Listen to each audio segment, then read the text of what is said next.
এরপরে আমরা আরেকটি প্রশ্ন দেখব যে কোরবানির পশুকে নিয়ে দেখা যায় পশু ক্রয় করার পরে পশুর গলায় মালা দিয়ে পুরা এলাকা শোডাউন করে, মিছিল করে, মানুষকে দেখায়।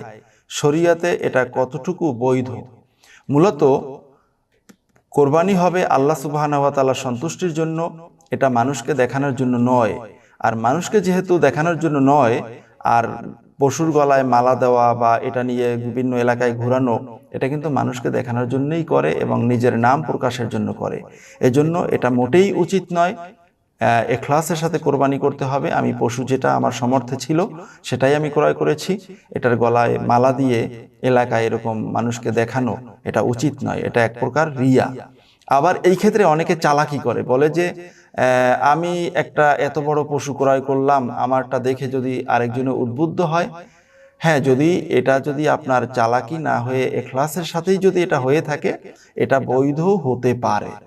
কিন্তু এমন ব্যক্তির মুখে এই কথাটা আসতে পারে না যেই ব্যক্তি নামাজ পড়ে না, যেই ব্যক্তি রোজা রাখে না, যেই ব্যক্তি শুধুমাত্র কোরবানির সিজনে একটা কোরবানি করে আর বলে যে আমাকে দেখে মানুষ উদ্বুদ্ধ হবে।